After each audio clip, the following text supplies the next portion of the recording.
Senhoras e senhores, bem-vindos ao Game Design de Bolso, o seu podcast sobre o desenvolvimento de jogos nesse mundão afora. Eu sou o Vitor Salvador Pissolato, Game Designer da Monomito Studio, e estou aqui com meu amigo e jogador de joguinhos, Pietro Amaral. Tudo bem, Pietro? Olá, bom dia, boa tarde, boa noite, mais uma vez. E John, qual é o seu jogo indie favorito? Eu vou falar pra você que no dia que eu joguei Super Meat Boy pela primeira vez, os meus olhos brilharam e a partir daquele dia eu virei outro homem. Você já assistiu o documentário? Não assisti o documentário. Ah, eu assisti o documentário, aquele famoso lá do videogame The Movie lá, né, que mostra Eu acho que o é desenvolvimento. isso É, eu mesmo. acho que é, sim. Eu acho que é outro nome, mas eu tô ligado, que mostra o desenvolvimento dele, do Fez, né, e tudo mais. Isso. Tô ligado. E eu lembro que, tipo, quando eu joguei o Super Meat Boy, foi uma parada muito foda, porque até lá, né, eu ainda era muito de jogar só os Triple A's da vida e blá blá blá, né? E o Super Meat Boy me mostrou que era possível fazer jogo sem trabalhar na Square Enix, tá ligado? E foi um grande marco. E até hoje, quando a gente pergunta quais são seus top jogos, eu sempre falo que é o Super Meat Boy, porque não só ele me impactou, como ele é um jogo muito legal, e eu adoro esses plataformas hardcores, mas ele também teve esse momento catártico da minha vida que depois eu fui atrás e conheci toda essa jornada de jogos indies. E o seu? Antes da gente chamar o nosso convidado, eu quero ouvir o seu também. Cara, então eu me pergunto, Bastion pode ser considerado um jogo indie? Porra, eu acho que na época que ele saiu, com certeza. Então sim, porque, cara, Bastion é um outro nível, né? Assim, é um jogo que eu queria Uhum. ter feito aquele jogo. O jogo é sensacional, não tenho o que dizer dele. Ele tem uma experiência imersiva do início ao fim, né? Então, porra, Bastion é do caralho. Boa. E é por isso, para falar mais sobre esse assunto maravilhoso que são os indie games, a gente trouxe o nosso convidado do dia, o excelentíssimos Lucas Toso. E aí, Lucas, tudo bom? Salve Pietro, salve John. Meu nome é Lucas Toso, eu sou jornalista formado, entusiasta dos joguinhos aí, já tentei desenvolver algumas coisas também, mas frustrado na programação, então, Bater na cabeça, né? então fui para o jornalismo para poder acompanhar, assim. Já trabalhei no The Enemy, fui editor de vídeo e repórter do The Enemy também, e lá que eu comecei a engrenar mais na cobertura de jogos independentes e jogos brasileiros. E fiz um portal barra site barra podcast chamado Controles Voadores, que é só sobre jogos indies brasileiros, assim, para conversar com devs, assim, são papos semanais, falando sobre desenvolvimento, sobre os perrengues que os devs passaram para, né, para fazer seus joguinhos, falando um pouquinho sobre esse cenário brasileiro e sobre esses joguinhos que eu gosto demais. Então, muito obrigado pelo convite aí, vamos falar mais sobre Indie Games. E vocês estavam falando do filme aí, é o Indie Game The Movie. Isso, sabe Indie tudo, Game The caraca. Movie, Ah, Tem Mandou bem. o exatamente. Fez, o Super Meat Boy e o Braid também. Ele fala dos Isso, três. caraca. Porra, a trindade quase, né? A Trindade, Só faltou, sei lá, o Binding of Isaac, que é do mesmo cara lá, mas exato. pode crer. Bom, Lucas, antes da gente começar a falar sobre indie game, falar sobre outras coisas, eu preciso trazer essa pergunta para você, que é a pergunta mais importante do podcast, né? Diga. Qual é o seu jogo favorito indie? Cara, é muito difícil, assim. Eu sou uma É, pessoa que eu muito tenho difícil. muito problema pra elencar coisas favoritas, assim, porque eu sou muito indeciso e eu gosto muito de muita coisa. Mas assim, você me perguntou e a primeira coisa que veio na minha cabeça na hora que vocês estavam falando foi Unsighted. Legal, Porque legal. né, eu tenho que puxar a sardinha pro Brasil e eu acho que Unsighted é uma obra-prima, assim, que... Cara, o game design dele é incrível, o level design é foda, a história é muito boa, o que elas fizeram com o lance do tempo é incrível, então eu Uhum. acho que Unsighted tem tudo que um jogo indie é, tem e precisa pra ser incrível e muito bom, sabe? Então, Unsighted, ele pode não ser o preferido às vezes, mas ele sempre vai estar no top 5, sabe? Sim, ele é aquela questão que, tipo, não tem jeito de você não citar. Unsighted mais alguns. É sempre nessa Sim, vibe. sim. E o jogo mais injustiçado de 2021, né? Não Com teve nem certeza. chance. Qualquer jogo que tava na lista do Game Awards lá de Game Indie paga comédia, assim, não teve. Paga comédia. Era Foi uma Kena, vergonha. acho, né? Foi Kena que ganhou, se eu não É, me nossa, engano. puta jogo sem graça pra É, cacete também. Mas bom, tipo, nem indicado foi, eu achei arrasto também. total, total. Claramente os caras não jogaram, né? Sim, Porra. Mas estamos aqui para defender os jogos indies e é por isso que a gente vai sempre. bater esse papo sobre o mundo indie, né? O desenvolvimento de jogos indies. E a gente estava até comentando ali nos bastidores que a gente sim conversa com vários desenvolvedores indies. A gente também tem aqui uma vertente do podcast onde a gente traz alguns desenvolvedores, que é o Desconstruindo, né? A gente tenta às vezes trazer os desenvolvedores aqui para bater mais um papo. A gente está devendo, né? Mas a gente gosta de falar de desenvolvimento de jogos, a gente fala muito dos desenvolvedores indies, a gente sempre comenta desses lançamentos por fora e tudo mais, mas a gente até comentou quem que a gente traria, né, para falar sobre isso, e é uma coisa que eu estava pensando que seria legal a gente trazer alguém que não só é um desenvolvedor, que talvez ele vai ter uma visão particular, mas trazer alguém que realmente tem uma visão um pouco quase que um passo para trás, né? Ter uma visão mais completa do universo, e eu acho que é você esse cara, né? Pra gente, a maior representatividade o cara que conhece os jogos indies, e principalmente os jogos indies brasileiros. Por isso que você é o nosso convidado do dia. Poxa, sem nem o que falar, obrigado. Valeu Tamo demais, junto. brigadão. Como eu falei, eu tenho um pouco de dev frustrado, assim, na adolescência eu fazia uns joguinhos no RPG Maker ali, Sim, aí sim, sim. o projeto que eu mais gostava, não que eu mais gostava, mas o projeto que tava mais bonitinho, assim, sabe? Eu tava terminando uma demo, tinha uma progressão legal, eu já tava com conhecimento legal da engine, eu perdi Porra, já tô triste. como que fala? Quando você Formatação, reseta a o PC, formatação. numa formatação, eu Formatação. perdi o arquivo numa Nossa. formatação porque o backup corrompeu, Uhum, tá ligado? Nossa. Aí eu fiquei muito frustrado, fiquei tristaço, e daí na hora ali de escolher curso, escolher faculdade, essas coisas, né? Eu via o desenvolvimento de jogos como uma coisa meio distante ainda. O único contato que eu tinha tido com um cara que cursou desenvolvimento de jogos, a faculdade dele tinha parado na metade, porque não tinha mais alunos, sabe? Então, sim. nessas idas aí de não saber, eu fui pro jornalismo, que não tem muito para ver, Uhum. mas é essa coisa como você disse, é a coisa do olhar de trás, né, do observador, de estar por dentro sem estar dentro, né? Então, De ouvir as histórias também, né? Que é muito que a gente percebe no seu podcast, né? eu sempre gostei muito, de ouvir histórias, inclusive, eu acho que isso acaba sendo um problema, entre aspas, do Controles, problema para mim, problema para divulgação, porque acaba sendo um conteúdo muito de história, né, descritivo, assim, e nesse mundo dos joguinhos, o que dá clique, o que dá coisa são review, opinião e tal, né, mas eu É. acabo não gostando muito de dar opinião, eu acabo gostando mais de ouvir histórias, então foi nessa onda que ali na faculdade de jornalismo, daí eu fui Uhum. na BGS, fui na Big, cobri, me apaixonei pelo movimento, e daí agora consegui, depois de ser demitido do DNM, consegui voltar para esse mundo, para essa cobertura com esse projetinho pessoal, assim. Então, gosto muito.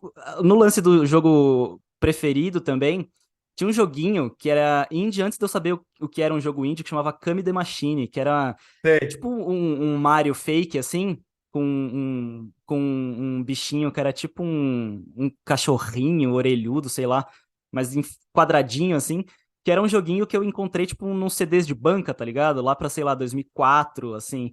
E era um joguinho de plataforma que eu jogava, gostava muito de jogar.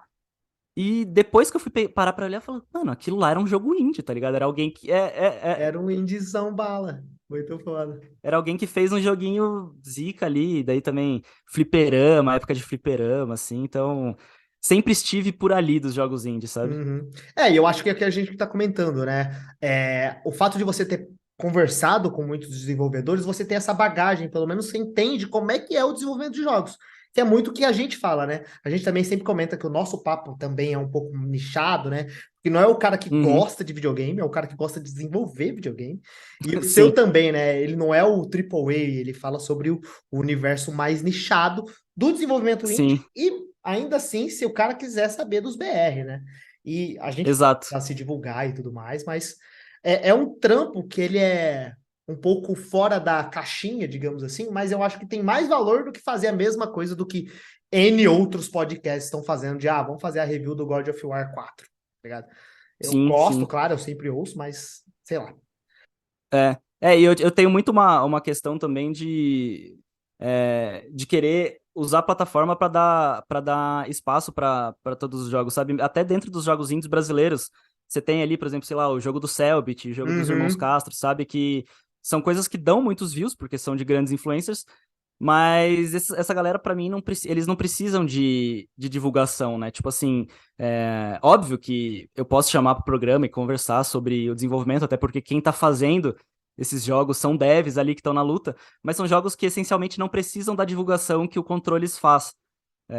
Então, a minha preocupação é sempre isso, é trazer aquele estúdio que as pessoas não conhecem, que tá fazendo um jogo, por exemplo, a Michelle lá de Goiás, que fez um jogo solo, o pessoal lá do Maranhão, que faz... Tipo, são vários estúdios, tem a associação lá que fazem jogos incríveis, e são lugares que tem pouco palco, né? A gente ainda tem esse eixo, tipo, Rio Grande do Sul, São Paulo, Brasília e um pouquinho de Minas, sabe? A gente ainda tem muito esse eixo já caminhando com as próprias pernas e bem, mas a gente ainda tem muitos outros lugares, principalmente do Nordeste, do Norte ali, que estão com cenas indies empolvorosas, assim, cenas indies crescendo muito e muito boas, e que ainda precisam dos olhos da galera, sabe? Então é a minha preocupação com o Controles, fazer essa plataforma, criar uma plataforma em que devs conhecem devs e pessoas vão conhecendo esses devs mais desconhecidos. Massa. Massa, cara, é isso mesmo, foda. Bom, mas a gente tá aqui falando de indie para todo lado, né? E eu tenho que fazer a segunda pergunta mais difícil do podcast, que é a pergunta É, de, provavelmente tem alguma pessoa que deve estar ouvindo esse podcast e não faz a pífia ideia do que é um jogo indie, né? Que a gente tá falando. E uhum. eu preciso, junto com você, junto com o Pietro também, fazer um estudo aqui.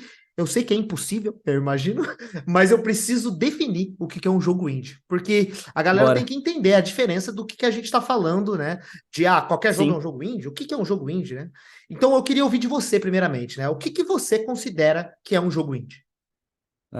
Eu acho que isso como você falou, é um negócio muito complexo, é um negócio muito variável também, né? Sim, total. Mas eu acho que um jeito de definir fácil é com a maior diferença entre os jogos indies e os jogos tradicionais, né? Jogo indie é o jogo independente, né? Pelo nome, é como banda indie, como cinema indie, é o Uhum. cinema independente. E aí, em contraponto, você geralmente tem os jogos AAA, que a galera chama, né? Que são os jogos milionários, né? São os FIFA da vida, os COD, todos esses jogos, os GTAs e tudo mais.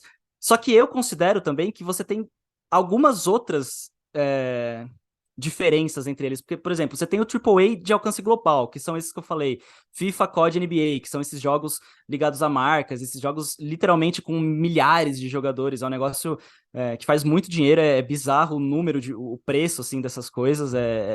Você pega um FIFA da vida, você tem todo o lance de licenciamento com a FIFA, com jogadores, com times. Então são Total, dinheiros total. inimagináveis, assim, né? Aí você tem os AAAs conceituais, né? Que são esses jogos que ganham prêmio, né? Os Elden Rings, os Zeldas, os Last of Us, os God of Wars, que são os jogos que custam aí 120, 150, 200 milhões de dólares, por exemplo. Né? Tipo, Para serem feitos, você diz, né? para serem feitos, isso. Sim. Que são jogos que vendem na casa números bizarros também, assim. Então, essa é a família dos AAA, né? E aí, dentro do indie, você já tem, as pessoas já estão começando a chamar agora do Triple I, né? O Triple I, Ah, que sim, sim, são sim. os indies de grandes orçamentos. Ou seja, tipo, tem o Senua Sacrifice lá, que é um jogo indie, mas custou 10 milhões de reais. Então, Os tipo, próprios jogos da Supercell, que o Pedro comentou, o Braid, né? da, Acho que na da época Super Giant, do Super né? Giant, do Super Giant, né? Que Isso. no começo, eu posso dizer que o Braid provavelmente ele era um indie, né? Mas será que agora o Hades 2 vai ser um indie? Não sei. Não, eu ia chegar nesse ponto também, exatamente nesse ponto, o Hades, né, o Hades, o Hades, Uhum. ou jogos, por exemplo, o Hollow Knight, que é um jogo extremamente indie, feito por dois caras só, que arrecadou 40 mil dólares tipo, australianos lá, sei lá, tipo, R$ 200 mil é uma grana, mas assim, e vendeu 40 milhões, tá ligado? E agora o Silk Song já vai ser esses indies. E daí eu coloco dentro desse Triple I, né, desse indie de grande orçamento. E aí vem o indie. E aí Exato. em quarto, E e aí em aí? quarto lugar vem o indie, Uhum. que você tem aí jogos indies gringos, e você tem a quinta linha, que é o jogo indie brasileiro. Eu ainda coloco na quinta linha, porque você fala isso. Os jogos aqui no Brasil, você tem muita coisa grande, você tem empresas unicórnio, assim, tipo a Wildlife, dominando o mercado Sim, mobile, os Aquiles, carambas. né? A Total. Aquiles, que virou Epic Games agora. Só que você tem a grande maioria são jogos que sofrem para bater 5, 10 mil de arrecadação, saca? Numa Hum. campanha de financiamento. Então, eu acho que esses números são legais para a gente ver, assim, né? O 200 milhões, 10 milhões, 50 mil, indie brasileiro, tá ligado? Então, eu acho que essa diferença do dinheiro é a primeira diferença maior, assim, né? Porque dinheiro você só não tá, você não tá falando só de qualidade, obviamente não de qualidade, mas você tá falando de equipe gigantesca de desenvolvedores. E tempo também, né? Você compra tempo Tempo para para fazer, produzir, para exato. produzir, total. E outra coisa muito importante, que eu acho que é o maior sofrimento do indie, que é dinheiro para publicidade. Uhum. É dinheiro para lotar ponto de ônibus com a propaganda do novo FIFA, comprar horário de televisão, sabe? E é esse dinheiro que faz os jogos chegarem nas milhares de pessoas, porque o Elden Ring é um jogo gigantesco, mas o número de jogadores dele em comparação com o FIFA, por exemplo, é minúsculo, porque, Exato. né, Se são você propostas olhar qual que é o jogo diferentes e mais tudo baixado mais. do PlayStation, né? Não é o Sim, Elden Ring do ano, com certeza, sabe? exato. Sempre vai ser o FIFA e o COD do ano. Exato. Então, eu acho que o dinheiro o dinheiro, consequentemente, o tempo, são essas grandes diferenças. Só que daí você tem a diferença conceitual também, né? Do lance do jogo indie ser aquela coisa mais autoral, com a visão do autor, é uma coisa que não visa necessariamente esse lucro absurdo, é uma coisa mais artística. é, então eu acho que fica entre essas duas diferenças, sabe? Você tem o preço, né? O quanto custa, mas também a abordagem, que é o desenvolvedor indie, ele vai querer, ele pode fazer um jogo retrô, ele pode fazer um jogo inspirado num jogo de Atari. O último episódio do Controles, por exemplo, foi com o AmoX, que ele fez um jogo de ZX Spectrum, que era um computador Caraca! 8 bits dos anos 80, famoso só na Europa. Então, o jogo indie, ele tem esses nichos, né? O universo indie, ele é extremamente nichado. Então, você tem as pessoas que gostam muito de jogos antigos 8 bits de tal computador dos anos 80. Aí você tem o pessoal que gosta de jogo ritmo de gatinho. Vai ter um nicho indie disso, sabe? Uhum. Então, enquanto o AAA é esse negócio de, tipo, jogos para vender, né? O FIFA que tem que vender todo ano uma atualização nova, os jogos gigantescos da Nintendo para ganhar prêmio, os jogos da From Software. O indie não, cada indie tem o seu nicho específico que vai vender as suas cópias necessárias naquele nicho específico, e os devs vão se alimentando disso, sabe? Desses nichos e dessa divulgação quase caseira, É quase que, algumas vezes orgânica, né, cara? orgânica, quando dá, não dá sorte, mas agora estão surgindo cada vez mais publishers também ajudando isso. Tem a Killbyte, que é uma publisher brasileira, que está lançando muito jogo brasileiro, então isso já é um apoio de publicidade e de lançamento também muito bom para os devs, porque você tem a parte do desenvolvimento, mas a parte do lançamento é muito difícil, né, cara? Porque você põe aí marketing, planejamento, contrato com Steam, com Epic, com todas essas coisas. E as pessoas não normalmente sabem, né? O cara que é o desenvolvedor, o programador, lá, o artista, cara, ele tem que aprender todo um outro ramo de Exato. coisas e muito provavelmente vai ser muita dor de cabeça e muito mais tempo gasto para isso. E ele poderia cortar esse caminho se ele tem essa publisher que pode dar uma mão para ele, né? Então é uma Com puta mão na certeza. roda, legal. Se você for ver o tamanho de uma equipe de publicação e marketing de um AAA, tá ligado? Deve ser sei lá, umas 200 pessoas só pra isso. Jogo indie muitas vezes são duas pessoas fazendo, são Uma três, página são no times. Twitter ali, né? Então, é isso. Eu acho que vai nessa diferença aí, entendeu? Do dinheiro, do tempo, da visão artística e de como é feito o trabalho e a divulgação, sabe? Nessa coisa mais nichada, mais caseira e mais orgânica. Boa. Eu achei interessante que nessa sua lista você colocou jogos feitos no Brasil, né, como uma categoria isso daí. E aí eu queria explorar mais um pouco esse ponto. Uhum, Porque eu acho que o Brasil, particularmente, ele tem um cenário muito bom de desenvolvedores, mas como você falou, até olhando para a indústria, assim, a gente tem algumas empresas, mas não é como é, os outros países em que realmente tem uma indústria efervescente, seja mobile, se a gente olha para os Estados Unidos, tem uma indústria de console muito forte, mesmo espalhado por todo o país, e no Brasil a gente ainda não tem essa cultura, né? E sim. eu vejo que a gente gera muito jogo indie, e aí eu queria saber se primeiro, eu queria ver como é que tu enxerga o panorama que tá no Brasil. Você já deu um pouco de uma Uhum, tateada nisso. E eu queria também entender se tu vê que os jogos brasileiros ele tem uma cultura própria ou até uma forma de fazer própria que às vezes vem da necessidade do mercado, porque assim, uhum, e também tem o fato que brasileiro, eu sinto que a gente gosta de pôr a nossa cultura no que a gente tá produzindo, o que eu acho muito bom. É, E eu sinto que tem jogos muito bons que vêm com a nossa pegada, mas outros como Unsighted, ele não necessariamente precisa glorificar o Brasil, mas são jogos incríveis, como vocês falaram, o jogo, sim. né, do ano, no ano de lançamento dele. Uhum, Então eu queria saber o teu olhar, como é que tu enxerga que tá a cultura indie no Brasil? claro.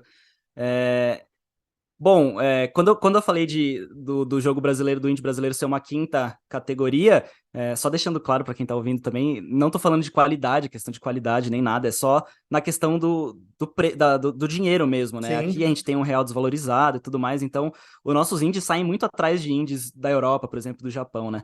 Mas quanto à questão do Brasil, eu enxergo duas cenas brasileiras de indies, assim, diferentes. Eu acho Interessante. que a primeira é essa cena da Wildlife, das Aquiris, da Pug Studio, por exemplo, dessas empresas que fazem, às vezes, outsource também para fora. A gente tem empresas de outsource gigantescas ali em Recife que fizeram asset para Horizon, para jogo grande, sabe? Então, eu vejo essa cena indie brasileira, dessas empresas unicórnio aí, tipo Wildlife da vida, dominando a área mobile ali, e a cena indie, entre aspas, né? Fazendo as suas IP próprias, os jogos retrô, as abordagens artísticas, e vendendo um jogo no almoço para pagar a janta, esse tipo de coisa. E então eu vejo essas duas cenas separadas, assim. E sobre cultura, né? Sobre cultura brasileira, eu acho que é muito isso que você falou. O Brasil gosta de colocar muito da nossa própria cultura nos jogos, mas eu acho que a gente faz isso de maneiras muito diferentes e muito boas, assim. A gente tem jogos, por exemplo, sei lá, Tropicalia, que lançou agora, que é um jogo que você olha e você grita Brasil, é um jogo sobre um personagem guarani, uma história toda sobre a mitologia guarani. Você tem o Árida, por exemplo, também falando sobre ali sobre a questão do Nordeste e de Canudos. Então, você tem esses tipos de jogos fazendo coisas históricas muito brasileiras, mas eu acho que jogos não necessariamente brasileiros, como Unsighted, como, por exemplo, Dodgeball Academia, que é uma coisa numa pegada bem japonesa, só que o jogo é extremamente brasileiro. E ele é extremamente brasileiro nas piadas, nos textos, nos personagens, sabe? Tipo, o lance da escola, e daí você tem a tia da cantina, e você tem tal coisa. Uhum. Eu acho que a gente coloca. Tipo, Dandara, ele é um jogo que necessariamente o gringo pode jogar e beleza, tá jogando Dandara ali. Só que, pô, Dandara foi uma personagem muito forte brasileira, sabe? Então, eu acho que tem esses dois jeitos de colocar a nossa própria cultura dentro do jogo, sabe? E eu acho que a gente faz isso muito bem dos dois jeitos. E tem uma terceira coisa também que eu acho, que é o famigerado jeitinho brasileiro, entre aspas, entre muitas aspas aqui, porque isso não é uma coisa negativa de forma alguma, que é esse lance que o John comentou antes, que é aprender a fazer tudo, sabe? Fazer do jeito que dá, e o brasileiro lançar o jogo do jeito que dá e fazer a campanha tal jeito. Eu acho que isso é uma coisa nossa, assim, uma coisa brasileira, que não é glorificando perrengue, nem glorificando gambiarra, essas coisas, mas eu acho que é o jeito de saber tratar da própria desgraça no bom sentido também, não glorificando. Que nem deveria ser o jeito de fazer as coisas, né? Com um pouquinho mais de apoio e de políticas públicas, por exemplo, a gente já não precisaria também de gambiarras no cenário indie.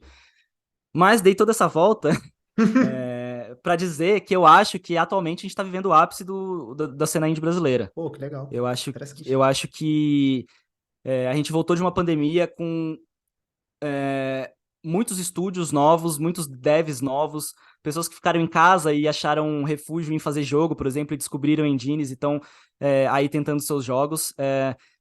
Na quantidade absurda de jogo que a gente tá saindo, ano após ano, a gente tá saindo cada vez mais jogos absurdos. Você vê, tipo, 2021 a gente teve Dodgeball Academia, a gente teve o Unsighted. Aí ano passado a gente já teve Fobia, a gente já teve. A gente teve recentemente o Horizon Chase também. Então, tá cada vez saindo mais jogo. Os jogos estão cada vez saindo melhores. Isso é muito legal. Jogos de todos os tipos, a gente não é mais aquela coisa de, Brasil só faz joguinho de plataforma de guerrinha. Ou só faz Não, a gente Advergame, né? Que era a imagem que a gente só tinha faz antigamente. Advergame, Exato, só faz jogo do Cartoon Network, tá Uhum. ligado? Tipo, só nesses que eu citei. Você tem Fobia, que é um jogo, um survival horror de primeira pessoa em gráfico realista. Você tem o Unsighted, que é um jogo isométrico ali, de aventura, não linear, meio Metroidvania, só que 2.5D. Você tem Horizon Chase, que é um jogo de corrida. Você tem No Place for Bravery, que é um jogo de ação também. Você tem o Dodgeball, que é um RPG. Então, eu acho que quantidade, qualidade e tipos diferentes de jogos, a gente, assim, tá dando aula. Esse ano, eu comecei o ano fazendo uma lista que eu fui humilde e falei assim, vou fazer uma lista com 29 jogos brasileiros pra Pode ficar de crer. olho. Só que daí, no comentário dessa lista, já tinha mais 50. Então eu fiz uma lista parte 2, eu fiz uma lista parte 3, aí eu fiz uma lista parte 4, e semana passada eu fiz uma lista parte 5, já dando tipo 150 jogos pra Caralho. acompanhar esse ano, e eu já tô com uma lista parte 6 com 30 nomes aqui pra Uhum, fazer, uhum. sabe? E tudo de coisa que, assim, você vê a variedade de jogo e surgindo, óbvio que esses 150 jogos não vão sair agora em 2023, mas são jogos que já estão aí com demos prontas, por exemplo, sabe? Então, olha isso, olha como tá efervescente esse mercado, né? Eu acho que a gente vive esse ápice, eu acho que a gente só vai crescer agora, a gente só tende a crescer agora nessa volta de pandemia, as coisas reabrindo. Os estúdios agora, tipo, parece que aceitaram que trabalhar de home office dá muito certo, então e isso vai ajudar, está ajudando também bastante o crescimento de jogos. Você vê equipes com uma pessoa trabalhando em cada lugar. O meu próprio trabalho é assim, tá ligado? Eu trabalho na empresa Aham. pequena e, pô, cada um em cada canto, meu, e isso tá saindo, tá É ligado? isso. Na, sim, na BGS tinha um pessoal da Yamandu Studios que estavam lá com um jogo muito legal, o Eclipse. Sei. E eu fui falar com os caras e eles falaram assim: a gente tá se conhecendo pela primeira vez hoje aqui na BGS, tá ligado? Ah, que da Tipo, hora, que cada da um hora, era que de da um hora. lado, eles conseguiram o stand na BGS, se eu não me engano, acho que pelo Sebrae, e aí o time se conheceu lá ali na BGS, sabe? Então isso eu acho que é muito legal. E junto com esse ápice que eu digo, eu acho que só mais um último ponto, eu falo muito, então Fica vocês podem claro. podem me Relaxa, cortar, viu? relaxa. Eu acho que um dos movimentos mais importantes atualmente para o nosso cenário indie é o crescimento das associações regionais, é, que são literalmente isso que eu falei, né? Grupos de devs que estão se juntando, formalizando essa junção, fazendo quase que um sindicato regional ali, para apoiar os seus movimentos indies estaduais, né? Então você tem, por exemplo, a Ama Games lá no Maranhão, fazendo um trabalho fantástico, assim, de instigar a comunidade de devs lá do Maranhão, apoiar essa galera, fazer todo mês, acho que eles fazem encontros para o pessoal, tipo, fazer pitch, sabe? Tipo, aprender a fazer pitch, aprender a mostrar o jogo, tirar dúvida, sacar. E eles estão descobrindo talentos absurdos, assim, só, tipo, do ano passado a gente teve o lançamento do Undergrave, do Thiago, e o Lunar X, do pessoal da Ops Game Studio, que são dois jogos incríveis. Esse ano lançou o Unidune também, que é o estúdio Clops lá do Maranhão. Tem a Astral Game Studio também fazendo um jogo mobile, um Folklore Legends, que chama. É um Tower Defense com criaturas do folclore brasileiro.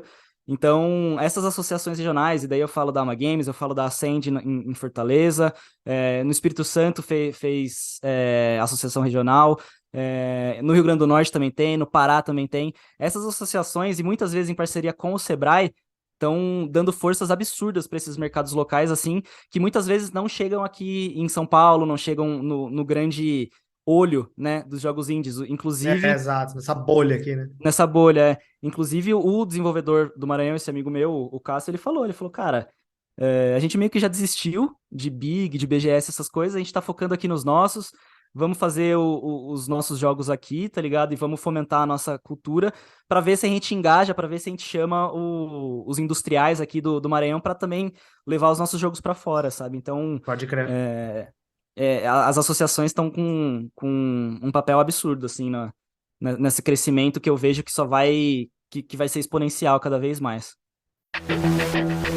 Bom, Lucas, eu imagino que a gente já está na indústria, né? Você tem essa visão, que eu converso com bastante gente, e a nós, como desenvolvedores, também temos uma visão de como é o desenvolvimento, né, do jogo. Mas eu acredito que existe ainda muito uma visão quase que romantizada, né, do desenvolvedor indie. Ele está Uhum. fazendo o seu próprio jogo, né? Sim. Eu tenho a minha ideia em casa, eu vou fazer meu jogo, vou vender pra caralho, vou fazer o próximo, sei lá. Vou fazer o próximo Hollow Knight. Vou fazer o próximo Hollow Knight, eu vou fazer o próximo Braid, né? E eu acho que é claro, é muito legal, né? Todo mundo já teve o sonho meu. Eu entrei na indústria, tipo, eu entrei querendo fazer jogo porque eu queria fazer esse jogo, né? Queria fazer minhas próprias ideias, mas a Uhum. gente comentou um pouco antes, e sim, existe, e não é só as mil maravilhas, né? A gente tem o problema financeiro que você comentou, tem problemas de pouca gente, né? E para bancar o jogo e até outros mecanismos que não são tão fáceis, né? Até o sonho meu, e eu imagino que você também, quando estava fazendo o seu jogo de lançar, era um fator, mas também existem vários percalços. E eu queria conversar um pouco sobre esse dia a dia dos percalços, né? E do que as Uhum. pessoas falam para você, né? Sobre os depoimentos dos desenvolvedores sobre as dificuldades do desenvolvimento de jogos de indie, principalmente no Brasil. Então eu Sim. queria ouvir de você. O que você sente que a galera sempre fala? Quais são os maiores dores que a galera tem? Aprofundar um pouco mais nisso que a gente está Uhum. comentando desde o começo. Certo. Eu acho que tudo que é independente tem essa glamorização, que é uma ideia lá do Glauber Rocha no cinema, que é a câmera na mão e a ideia na cabeça, né? Então, no Total. jornalismo é o bloquinho na mão e a ideia na cabeça. No desenvolvimento é o GDD na mão e a ideia na cabeça, sabe? Então, tem esse lance dessa guerrilha para conseguir fazer a sua estética, né? Para fazer algo artístico, esse respiro e fugir do AAA, fugir da indústria. Tem essa glamorização, mas de fato é difícil e é muito difícil, assim, cara. Porque é um mundo um pouco cruel também. Porque a gente tá falando Nossa, de total. internet. A gente tá falando de internet, a gente tá falando de algoritmo. Não, E pouca e a primeira impressão, talvez também, a galera bate o olho, sabe que é BR, já, puta, não quero. Bate o olho, sim, nem sim. joga, tem muito disso, né? É, você já tem essa previsão, né? Como que chama? Esse pré-julgamento Uhum. das pessoas de acharem que jogo brasileiro é só jogo retrô, pixel art. É, é foda, porque o universo indie ele é tão bolha que eu acho que o maior lugar de divulgação dos jogos indies brasileiros é o Twitter, que é a Uhum. 10ª rede social mais usada no Brasil, saca? Exato. Como assim, né? Então, tipo, olha como é nichado, né? O tanto que é nichado. Esse mundo gamer que consome jogos indies, e principalmente jogos indies brasileiros, tá aí, tá no Twitter, tá nos Discords da vida, tá nesse lugar de contracultura, né? E tudo que é contracultura tem essa dificuldade de ser contra a cultura vigente, de ser contra as coisas. Então, de fato, é muito difícil sobreviver. Eu tenho relatos dos mais variados, assim. Eu tenho desenvolvedor que já veio falar pra mim que, porra, tô aqui 2 anos que lancei o jogo, não consegui bater a 100ª review lá na Steam ainda. E daí a Steam já jogou meu jogo pro posto do algoritmo, então ele não aparece mais, Não vai, ele vai sumir, né? saca? Ou se não, tipo, gente reclamando agora no Twitter, por exemplo, que o engajamento caiu muito depois de todos os lances do imbecil bilionário lá. É, Então, é o que eu falei, como a gente tá na internet, a gente lida com esse lance de algoritmo. E daí você tem o algoritmo do Twitter para divulgar o seu jogo, do YouTube para divulgar o seu jogo, da Twitch, de todas as redes sociais, que são algoritmos que não são fáceis de você aprender a mexer e de você, de fato, viralizar. A gente acha que viralizar é uma coisa fácil hoje em dia, mas não é. Né? Você tem que estar em todas as redes, você tem que estar fazendo conteúdo você tem que estar todo sempre, diário, né? Você tem que estar lá, você tem que estar presente. sempre isso. Exato, você tem que estar presente em todas as redes, nesses todos os formatos. E daí, tipo, pro Twitter é um tipo, pro Instagram é outro tipo, pro Uhum. TikTok é outro tipo. E aí você já tem três áreas de atuação que o dev vai ter que aprender ainda mais, sabe? O dev vai ter que aprender essas três coisas. Ele vai ter que aprender a Além fazer de texto pro desenhar, Twitter, além de exato. desenhar, programar, fazer teste e A tudo mais, narrativa, sabe? o game design, exatamente. Exato. E isso só para você conseguir se inserir no algoritmo das redes sociais. Aí você tem algoritmo das lojas, da Steam, que é o principal veículo de jogos indies, por exemplo, onde deve dar mais. Eu acredito que é de onde vem a maior visibilidade. Eu não diria nem o dinheiro, porque tem os acordos da Steam, né? E aí você tem uma Epic que é a mesma coisa da Steam, só que com muito menos usuários, saca? Aí você tem os desenvolvedores que ainda são mais indies, né? Entre aspas. E daí colocam o jogo no itch.io. O itch.io já é o terceiro escalão Nossa, de visibilidade é dos jogos mais indies, saca? escondido. Além do É, turbilhão de outros jogos que estão concorrendo com você. Que exato. caraca. Isso a gente está Então, falando só do pré-lançamento, assim, sem falar do exato. desenvolvimento, que já foi uma Sim. luta, né? E ao mesmo tempo, você tem um desenvolvedor que é um ser humano ali. Se é um cara solo, ele tem que pagar as próprias contas. Se são uma pessoa que fez um estúdio, ela tem que pagar os funcionários. Então, você ainda tem que colocar junto tudo isso que a gente falou, provavelmente com um trabalho externo, saca? Com o seu Uhum. trabalho oficial, entre aspas, que é o trampo que, sei lá, as pessoas fazem às vezes de criar asset para outras empresas, ou trabalhar com web design, por exemplo, sabe? Editar vídeo, fazer VFX. Então, muitas vezes você tem os devs que tem que fazer dupla, tripla jornada para conseguir pagar suas contas e financiar os seus jogos, para daí o algoritmo foder tudo o seu alcance e o seu jogo não se pagar, tá ligado? Então tem essa frustração absurda, né, que o meio que a gente tá inserido causa.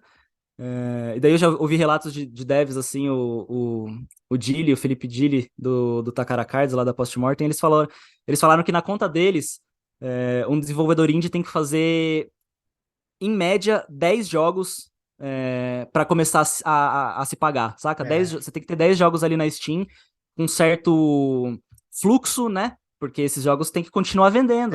Tem que pelo menos estar vendendo um Porque. pouquinho todo mês, né? Pra... Exato. Porque você pensa isso, você passa 2 anos fazendo seu jogo. Aí você lança ele, pô, beleza, estourou, vendeu 100 cópias no primeiro dia. Porra, pô, incrível, sucesso. Aí na segunda semana vendeu 30. Aí na terceira vendeu mais 30. E aí, tipo, cara, isso foi o primeiro mês saca, do seu lançamento. E é a parte, é o Você, momento mais importante, né? Tá ligado? exato, tipo, você talvez ganhe dinheiro por 6 meses se o seu jogo não conseguir cair num algoritmo bom e ficar numa roda, né, de pessoas novas comprando o seu jogo. Se seu jogo for um single player de história única, por exemplo, você não vai ter o fator replay. Então, tem essa frustração também de, às vezes, você passar muito tempo no seu jogo e ele acabar não vendendo tanto. Sabe? Então são muitas frustrações, mas eu também tenho relatos assim de pessoas que estão perseverando e estão conseguindo criar uma rede sustentável, assim, sabe? O Thiago Oliveira, por exemplo, o dev lá do Maranhão, que é o Wired Dream Studios também, né? Do Red Ronin, Sim, puta, do muito legal o jogo. Undergrave. E ele é um solo dev que faz tudo, só as trilhas é um parceiro dele que faz. E agora ele já tá com 4 jogos lançados e ele tá conseguindo ele tá conseguindo um fluxo bom de vendas, assim, constante, sabe? Quando dá uma promoção também ajuda um pouco. E então você tem muitos relatos dos dois lados, sabe? Então é muito difícil pra mim que tá no meio, ouvindo essas histórias, saber exatamente como tá, mas também porque não tem como saber como tá o cenário, saca? Porque Cada um é uma história diferente, não vai ter jeito. porque cada um é uma história diferente, cada um é um nicho diferente, tem nichos de jogos que vendem mais, né? Por exemplo, você tem. No Brasil, você tem um nicho de jogo de luta Sim. muito forte. Uhum. Então tá todo mundo muito hypado pro Pocket Breaker, por Uhum, exemplo. eu Então o estou. jogo. O jogo ganhou uma puta visibilidade, né? Você tem, como eu falei, os jogos de influencers lá, os jogos do Cellbit, o Lenda do Herói 2, que foi anunciado agora também. Então, tem muito hype em cima desse jogo. E daí, às vezes, esses jogos conseguem puxar outros jogos também, sabe? Numas promoções. Então, você tem esses dois lados. É muito difícil ter uma cartilha para aqui falar pro dev que tá ouvindo a gente, tipo assim, faça isso, não faça aquilo. Infelizmente, a internet e o algoritmo são coisas muito inorgânicas, né? São coisas que... Quase que tá meio que você não tem tanto controle, assim, sabe? É bem isso. Você tem que dar sorte às vezes. Sim. E, inclusive, esse lance de dar sorte, eu lembro que uma vez, muito tempo atrás, em 2016, 16? 2015, 2015. Uhum. Lembra do lance do Senhora vem aqui? Ei, senhora, senhora, que era... Lembra? Ah, lembro Eu do lembro meme. Sim. que eu entrevistei 2 devs que fizeram um joguinho de Flash, tá Esses ligado? caras. Você tá Eu tô ligado? ligado quem é esses caras. Esses caras fizeram faculdade comigo, velho. Mentira! Eu tô verdade, meus amigos de, Incrível! de classe, assim. Que Eu foda! desenvolvia jogo junto com eles. Na Porra, época, pra você eu vou te ver. mandar um vídeo, então, porque tem um vídeo deu com 17 anos entrevistando eles na BGS. É muito engraçado. E, e isso até exemplifica o que eu ia falar, que é tipo assim, esses caras fizeram esse jogo, eles tiveram tipo 200 mil downloads e pá. E Uhum. daí você fala, caralho, viralizou o jogo. Só que, mano, download não significa tempo de uso, que pro jogo mobile é uma das coisas mais É, essenciais. Não, era um não, jogo grátis, sabe? era um jogo Muito. grátis, exato. Não significa clicar, click em banner, né? Que também é o outro jeito de dar dinheiro pra jogo mobile. Não tinha conteúdo pago. Então, assim, foi um jogo que viralizou, mas tá aí. Os caras nem continuaram trabalhando com game design, tá Exato, ligado? exato, Então, é exato. realmente um ambiente muito cruel. Mas eu acho que uma das grandes maioria, uma das coisas que mais, mesmo quem passa perrengue e não consegue, e quem passa perrengue consegue fala, é o gosto por fazer o seu próprio jogo, saca? Por ver a sua ideia ali viva, por muitas vezes fazer um jogo que você queria jogar, mas ninguém nunca tinha feito. Então, não glamorizando, mas o sentimento, eu acho que de ver o seu jogo lançando ali é um negócio brabo, sabe? É um negócio muito massa, assim. Porque é isso, tipo, é uma indústria que é. Jogo, eu acho que é uma coisa muito visceral, né? Uma coisa que bate muito forte nas pessoas. Tem muita. Como que fala? Tem muita conexão com as pessoas. Então eu acho que lançar um jogo assim é brabo. Não desista, você deve estar ouvindo a gente. Por favor. É quase um sonho, né? Mas realmente. E nesses desafios, né, eu acho que o desafio financeiro ele é essencial para todo mundo, assim, é essencial. Ele é um grande desafio para todo mundo. Principalmente se a gente olha, como você mesmo comentou, né, a Uhum. gente tem os grandes centros de produção até que a gente pode considerar São Paulo ali, onde está a BGS, onde está a Big, é onde vão estar as publishers, onde todo mundo vai olhar, mas não necessariamente é onde está sendo desenvolvido a maioria dos jogos no Brasil, né? Você falou do Maranhão, lá no Recife a gente tem um grupo bem forte. Eu sei que no Rio tem o Ring, que está tendo uma galera legal, interessante vindo dali. Então, Sim. e se a gente compara também com a produção indie que é feita fora do Brasil, né?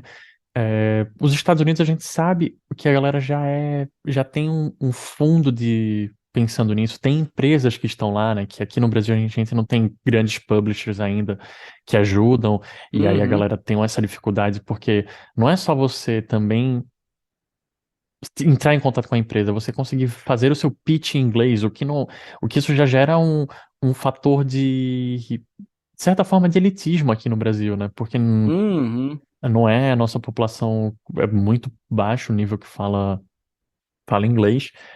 Então, e aí eu, explorando tudo isso, eu queria te perguntar, já foram mais de 40 episódios, você já deve ter ouvido diversas histórias diferentes. É, Da onde a galera consegue esses financiamentos? Eu imagino que muita gente deve tirar do próprio bolso e deve se matar para isso, Aham. mas se eu sou um desenvolvedor indie, eu tô querendo uma forma de financiar aquele meu projeto, porque, cara, ainda tô estudando, sei lá. Sim. Onde é que você vê essas oportunidades para financiamento das pessoas? Aham. Eu acho que uma coisa muito interessante que você falou é do apoio de empresas grandes, por exemplo, de fora, né? E apoio público também, né? Esse lance de passar perrengue para pagar as contas é um bagulho que não devia acontecer, né, cara? Não, de forma Tipo, alguma. com uma estrutura básica, com um apoio básico de políticas públicas, Uhum. os jogos conseguiriam ter muito mais tranquilidade, facilidade para serem divulgados até, para aparecerem e para custearem. Mas, enfim, a gente volta a falar disso depois. Sobre financiamento, é uma área muito complicada também, porque a gente tem editais, existem editais. Nos 4 anos do governo do Bolsonaro, praticamente não teve nenhum, né? Foi meio que cortado, o Ministério da Cultura tinha acabado e tudo mais. Então uma Um areia desmonte da movediça, né? época. Um desmonte completo, exato. Um inferno, né, na vida de todo mundo. Exatamente. E até então você tinha editais da Ancine, que às vezes saíam é, e, o- e embarcavam jogos também, né? Em São Paulo você tem a SPCine, que tem uma parte específica para jogos, a SPCine Games, que é basicamente uma incubadora de jogos. Só que esse mundo dos editais é um mundo muito complexo também, porque o edital ele abre, aí você tem que escrever seu jogo. E aí, se você passar, você vai ganhar uma verba. Mas você meio que não sabe quando ele vai abrir, você não sabe quantos vão abrir, você não sabe se vai abrir naquele ano, porque são coisas que dependem de políticas públicas, de repasses. Então, editais eu acho que é a primeira coisa para você tentar. E daí tem aquela coisa também, edital geralmente vai privilegiar jogos que tenham vieses um pouco mais culturais, por exemplo, jogos que falem sobre cultura brasileira, jogos que falem sobre minorias, que tipo, jogos, como que fala? Jogos inclusivos, por exemplo. Então, se você quer fazer a sua fantasia medieval, sci-fi punk, talvez você não consiga o Uhum. edital também. Tem essa complicação. Eu até tentei pesquisar, assim, rápido, para falar quais editais estão em voga atualmente, mas numa pesquisa mais rápida ali eu não consegui achar para trazer aqui no programa. Mas é isso, é uma coisa meio que caçar editais, sabe? Ficar procurando, ficar vendo. Caça ao tesouro, quase. É quase uma caça ao tesouro. Você tem, às vezes, empresas também que fazem editais, mas é um mundo difícil.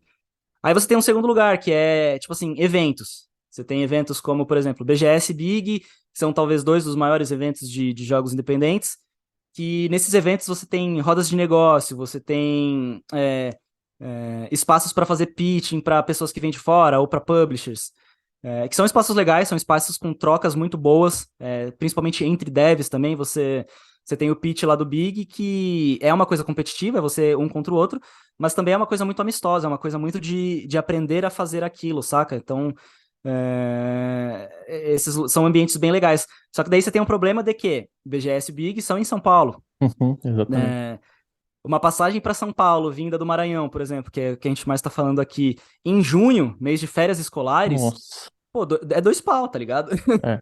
Tipo, é uns 2 pau para você vir para São Paulo só para você aprender a fazer pitch. Então, essa parte complica. Então, a gente precisa de mais eventos também, fora desse eixo sul-sudeste, né? A gente precisa de um evento do porte da BGS, lá no Nordeste, em Fortaleza, em Recife, em Maranhão. Vocês têm os eventos, né, regionais lá, mas você precisa também englobar essas outras regiões do Brasil em eventos grandes. Então, eu espero muito que surja, que a BGS entenda que existe esse mercado grande, Uhum. fora do eixo sul-sudeste, e faça uma segunda BGS no ano, sabe? Tipo, para mercado do Nordeste, dando espaço para os devs de lá. Seria incrível ver um negócio disso. Então, eventos é um segundo jeito aí de você tentar achar uma publisher, né? O terceiro é isso, é tentar achar uma publisher. E esse é complicado porque é complicado e é legal ao mesmo tempo, porque existem muitas publishers que são muito nichadas também. Então você tem, por exemplo, às vezes você tem uma publisher lá da Tailândia que é especialista em run and gun. Então, se você tem um jogo run and gun, você pode tentar conversar com essa publisher. Aí tem o problema da barreira de linguagem, mas daí, pô, um Google Tradutor ali já ajuda, sabe? Então, tipo, mandar e-mail para publishers, assim, contando a história do seu jogo, né? Contando o que é o seu jogo, a proposta. É sempre bom também você ter sempre um Media Kit ali, né? Um Press Kit legal, contando o que é o seu jogo, bem, bem bonitinho, assim, sabe? Bem feito, porque, infelizmente, a apresentação é uma primeira alma do negócio, né? Falando com termos coaches aqui, que pelo amor de Deus, passo longe dessa merda, queria que não existisse. Mas você ter um press kit legal, com imagens, com descrição do seu jogo, com um link para as redes, por exemplo, pode ser puta de um outdoor pra publishers gringas, saca? E, meu, você pega uma publisher desses tigres asiáticos, assim, lá da Tailândia, Singapura. Tem uma galera que tem uma grana muito fodida lá pra investir em qualquer coisa, tá ligado? Então, eles olham pros jogos brasileiros. Eu vejo muito jogo brasileiro hoje saindo por publishers europeias, por publishers asiáticas. Então, o lance da publisher eu acho que também é uma saída muito boa. Mandar e-mail, não ter medo, tá ligado? Mandar e-mail pra todas as publishers que você acha que podem se interessar no seu jogo. E daí você tem as nacionais, né? Você tem a Qbyte, acho que a Qbyte Interactive talvez seja uma das principais atualmente para jogos indies, IPs próprias, né? Esse ano eles o. Já lançaram agora, recentemente, Wild Dogs, né? Que é um run and gun, inclusive, muito massa também, da Second Boss. E eles estão com mais 9 jogos, se eu não me engano, para lançar esse ano. Então é uma publisher brasileira. Lutando aí pelos jogos brasileiros, então muito legal também falar sempre com eles para procurar. Um quarto jeito, aí um quarto jeito, mas que daí depende um pouco daquilo que a gente falou sobre algoritmo, redes sociais, que é o financiamento coletivo. Eu Uhum. acho que financiamento Sim, coletivo total. é um dos negócios que permitiram muitos jogos serem criados, assim, porque Não só o no Brasil. Catar, não só no Brasil, exato, no mundo inteiro, assim, você tem uns financiamentos históricos, né, tipo do Shenmue lá, que foi um dos maiores Uhum. financiamentos da história e tudo mais, o jogo do Jovem Nerd Mighty também, Number, acho. o Mighty É, Number 9 lá do Mega Man, total. então, você tem esses assim, mas aqui no Brasil, eu tenho um amigo pessoal, assim, que trabalha no Catarse, e ele trabalha exatamente com prospecção de projetos brasileiros pequenos, saca?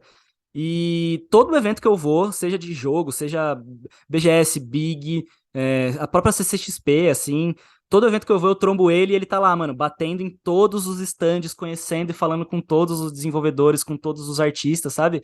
É, então, eles têm essas plataformas de financiamento têm estão olhando para produções nacionais com carinho, sabe? E muitas vezes você vai conseguir uma grana vindo daí. Tipo, é foda porque, por exemplo, você faz um financiamento coletivo de R$ 10.000 lá. Se sua equipe tem 2 pessoas, você pagou basicamente, sei lá, tipo, 2, 3 meses do trampo de vocês, saca? Uhum. Não é a solução pro problema do indie, mas é uma ajuda boa, saca? Sim. Uma ajuda legal, assim. Tem gente que tenta fazer uns financiamentos maiores, né? Mas é difícil. Se você não tem tanto engajamento, por exemplo, você às vezes não consegue bater sua meta. Então, financiamentos para ajudar, né, na sua continuidade do seu projeto é sempre bem. E daí a última, né, é a tripla jornada que eu falei, né, infelizmente. Você tem muitos devs aí fazendo outsourcing, fazendo asset para outros projetos, fazendo o seu trabalho anterior a ser dev, né, até conseguir lançar o seu primeiro projeto, seu segundo projeto, e aí conseguir caminhar sozinho só com o dinheiro dos jogos, por exemplo. Então, eu acho que são os cinco jeitos, assim, de se ganhar jogos. De se ganhar jogo, não, de se ganhar dinheiro e conseguir financiar os seus projetos indies, assim. Aí você tem também Advergames, por exemplo, né? Que daí é fazer jogos para empresas, para marcas, que eu sei que dá uma grana legal, Uhum. mas daí você vai ter que despender bastante tempo também para fazer isso, né? Não sei se o desenvolvedor indie que está fazendo a IP própria lá vai conseguir e vai querer fazer isso também. Então, É. é um caminho duro. Eu acho que o aconselhável é tentar fazer todos esses, né? Fazer tudo isso, atira para todos Tenta os tudo, lados, exato. tenta tudo. O não a gente já tem, né? Então, Algo você vai aprender, com certeza. exato. Eu ouço muito isso também, principalmente, assim, eu vejo muita gente falando, pô, fiz um financiamento coletivo que não deu certo, mas eu aprendi muito a como vender o meu jogo, eu conheci Puta, que muita legal. gente, sabe, tipo, eu conheci muita gente que ficou triste por não ter dado certo, então acompanha o projeto até agora e virou, tipo, um fã fiel, sabe? Ou eu conheci devs, eu conheci coisas, então, tentar é o primeiro passo, né? Tá muito coach, eu tô falando muita coisa coach, não tô gostando. Não, tá sensacional.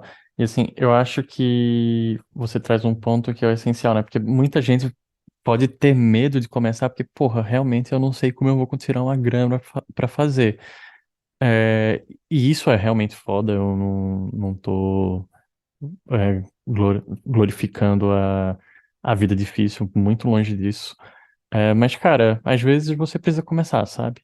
É, Uhum, e aí você vai vendo como você consegue colocar o seu projeto no edital, ou se você vai procurar uma publisher. Eu acho que só o único ponto que eu queria adicionar, principalmente de publisher e de crowdfunding, é que muitas vezes as pessoas esperam que isso aconteça logo, ou num caso do crowdfunding, principalmente porque o crowdfunding, de certa forma, ele foi ressignificado, eu vou utilizar essa palavra, para empresas que já são meio consolidadas. Quando a gente fala, né, do jogo do Cellbit, do Jovem sim, Nerd, que sim, não necessariamente eles precisavam de um crowdfunding, mas eles utilizaram. Então a gente está falando em números em casa de milhões, e aí as sim. pessoas não conseguem faturar ali quando coloca 5 mil e não entende por quê. Mas é porque, cara, tem É, todo um trabalho de marketing nisso. exato. Pra fazer essa campanha do Cellbit, eles estão gastando uma grana ferrada em marketing Não, também, pra conseguir bater esses números. sem falar que por si só já era o Cellbit, né? Então, Exato, exato. é, Muito importante isso que você trouxe mesmo, porque dá essa falsa impressão de que financiamento coletivo é fácil e é a resolução, né? Mas é bem isso mesmo. Você vê o financiamento de 500 mil desses jogos rolando e o financiamento de 5 mil de um jogo de um solo dev não financiando. Também é cruel nesse sentido, né? sim, é bem cruel. Bom, gente, vamos falar de coisa boa agora, né? Rolou no TechPix. também, né? Bom, vamos falar sobre a Made in Brazil, que foi o evento que aconteceu na Steam, né? Na verdade, foram as promoções que rolaram na Steam Uhum, sobre jogos brasileiros, né? Aconteceu agora bem na data do carnaval, que eu sim, achei muito propício. Parabéns para quem decidiu essa data aí. No dia 18 sim. de fevereiro ao dia 23 de fevereiro. E eu tenho quase certeza que eu acho que foi o Eduardo Lamute, né? O cara lá da Beatcake Isso. Studios, que junto com outros devs, né? Eu acompanhei um pouco dessa jornada ali no LinkedIn. E organizou isso, né? Foi muito legal. Eles se conversaram, fizeram muitas cadastros, pegando todos esses jogos que já existiam na Steam, fazendo um aglomeradão e lançando essa primeira promoção, big promoção de jogos Uhum, brasileiros na Steam, né? E aí eu queria ouvir de você, Lucas, o que que você ouviu dos outros desenvolvedores, né, sobre como foi a Steam Game Sale, né, a Steam aham. Sale brasileira? Como é que foi o feedback? O que que a galera falou no geral? Foi positivo? Foi negativo? Como é que foi durante, depois? O que que a galera Uhum. contou sobre isso, né? Sim, eu acho que primeiro eu acho que é muito legal a gente ressaltar isso, né, que foi uma organização completamente orgânica, com perdão da repetição da palavra, assim, que é isso, o Eduardo Lamute, da Bitcake, postou no Twitter um lance assim, pô, e se a gente fizesse uma promoção brasileira, né? E aí foram juntando ali, foram aparecendo devs, jogos de todos os lugares, e foi, tipo, coisa de 600 jogos brasileiros que eles conseguiram pôr Total. nessa Made in Brasil. Eu comprei os meus já. É, Eu comprei uns bons 4, 5, viu? e jogo de tudo quanto é tipo, assim, como eu falei, né? Você tinha jogo de 89 centavos, por exemplo, sabe? Jogos que Uhum. estavam saindo por menos de R$ 1, né? Então, assim, foi uma organização incrível. Como que fala?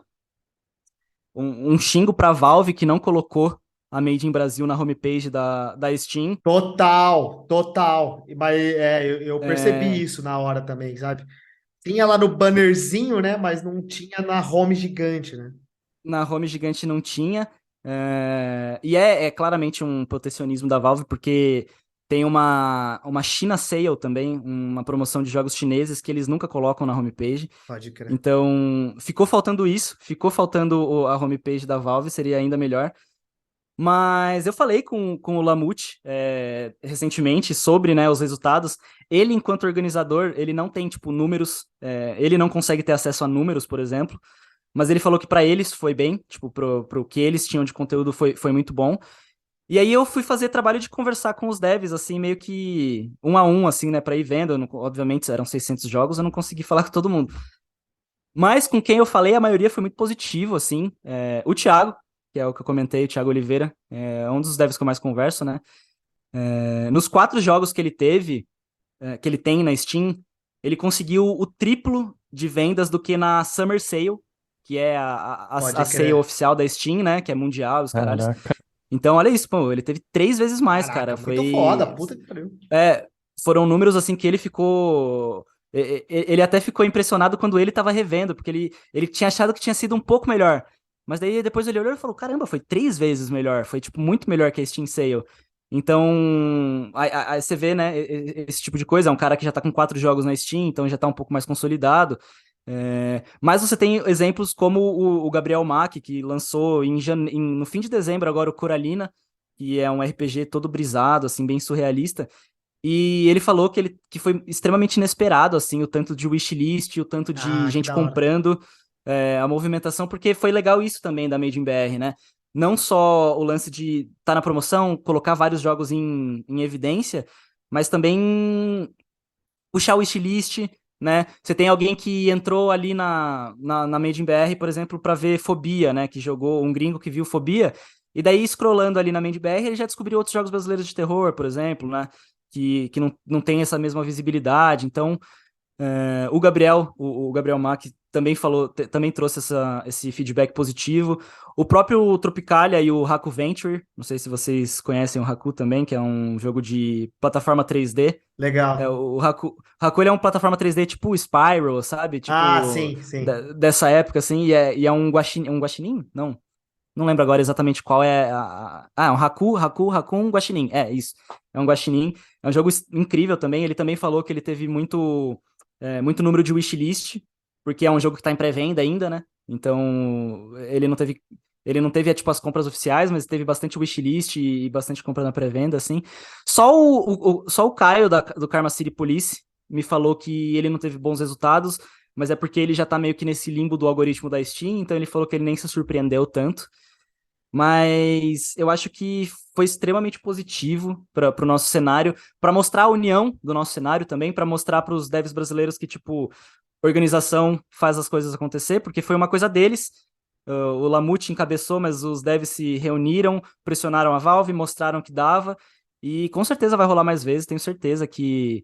Eu espero que até o fim desse ano ainda role uma segunda para conseguir abarcar mais jogos, porque ele falou que foram 600 jogos, mas tiveram muitos jogos que ficaram de fora ainda, que a pessoa mandou a informação para eles muito em cima, daí não deu tempo de cadastrar. Pode crer, pode crer. Então, um movimento coletivo e orgânico desse só tem a acrescentar cada vez mais, sabe? Então, acho que foi legal. Eu acho que foi bom para mostrar para muitas pessoas também que existem jogos brasileiros de diversos tipos, assim. O Lamute estava contando até que ele achou engraçado que ele descobriu ele descobriu um estúdio que é especialista em jogos de xadrez. Mas não, tipo, o xadrez convencional. Eles fazem puzzles a partir de xadrez, saca? Ah, Tipo, baseado então, no sistema do xadrez. basear. Que legal, Tipo, que então legal. é um puzzle que usa o andar em L do cavalo, que usa Aham. as propriedades. Então, tipo, é uma empresa que tem, tipo, 15 jogos diferentes de xadrez, sabe? Com puzzles diferentes e abordando jogos diferentes, assim. Outra coisa que a gente descobriu foi que o mercado de jogos eróticos brasileiros é muito grande também, assim, tem muita coisa escondida lá no filtro de mais 18 da Steam. Então, é o que eu falei, organização coletiva e orgânica é sempre positivo para qualquer classe de trabalhador fudido, né? Porra, Então, foda, muito foi foda. foda. Que legal, cara, que legal. Eu fico até feliz, porque quando eu vi esse negócio que ele não estava sendo divulgado, né, assim, na capa, Uhum, eu não diria preocupado, mas eu fiquei triste, assim, falei, porra, caraca, meu. Eu fui lá, claro, entrei, comprei meus joguinhos, comprei até um dos jogos do sim. Thiago aí, o mais novo que ele tinha lançado, e, Uhum, putz, que bom que a galera mandou bem, assim, e que deu certo, assim, é, né. E que venha mais, né, na data do que venha mais. carnaval, por favor. Estarei esperando Sim. e antes também. Foda. A gente podia chegar num ponto em que cada grande feriado brasileiro fosse uma Made in BR Sale, Porra, sabe? tá aí, Tipo, tá aí. não tem as promoção de Spring e Fall e os caramba tal. Aí a gente tem a Made in BR Carnaval, a Made in BR Festa Junina e a Made in BR Semana da Criança, tá ligado? Que daí tem Tiradentes. Cosme e Damião, Tiradentes. tipo, sei lá, Esses bag- 3 Made in BR por ano, eu gostaria. Porra, é isso. Lucas, eu acho que aqui a gente começa num debate já um pouco mais filosófico, né? Então, por isso eu deixo Uhum. para mim a última pergunta de hoje. Mas a gente explorou durante todo esse episódio como tem sido o mercado indie BR, né? A gente Uhum, falou das dificuldades, a gente falou como a Steam Sale deu bom, como a gente tem produzido coisas interessantes, como a gente tem produzido jogos que estão chamando a atenção lá fora. E eu queria explorar um pouquinho sobre qual a importância desse mercado indie para o Brasil. E eu uhum, já começo dando a minha visão, né? legal. É, eu acho que, assim, muitas vezes me perguntam, cara, no Brasil, quando você acha que a gente vai ser uma indústria? Porque eu ainda acho que o Brasil é uma indústria muito jovem em relação ao mercado de jogos. Com Tem, certeza. tem muito que a gente crescer e tal, mas quando me perguntam, sempre me perguntam para que área, para que lado a gente vai, né? Porque quando você vem aqui para a Europa, a gente fala um pouquinho mais do mercado mobile. Quando você vai para os Estados Unidos, a gente tá falando um pouco mais do AAA. E aí eu enxergo esse cenário do cenário indie como o cenário que o Brasil vai crescer, em que não necessariamente vamos ter empresas muito grandes, mas a gente vai ter várias empresas produzindo várias coisas interessantes. Eu acho que o Brasil tem tudo para crescer nesse cenário de jogos que são com uma pegada muito mais autoral, com uma camada muito menor de produção, mas que são jogos que todo mundo vai querer lançar quando sair um jogo novo da Tiana, por exemplo. Cara, o que é que a Uhum, Tiana tá sim. fazendo? O que ela tá aprontando com aqueles 3D que ela posta? Exatamente. Então, eu acho que o Brasil tem toda essa pegada de. Porque, assim, a gente tem empresas grandes, a gente tem o Wildlife, tem a Epic Brasil agora, mas eu considero eles um caso à parte no Brasil, porque não são todas as empresas que chegam no patamar deles, como acontece em outros países, né? E aí eu acho que esse cenário indie, principalmente porque o Brasil se movimenta muito para, como a gente já falou, das organizações locais, eu imagino que a gente tem um potencial muito grande de crescer nesse lugar.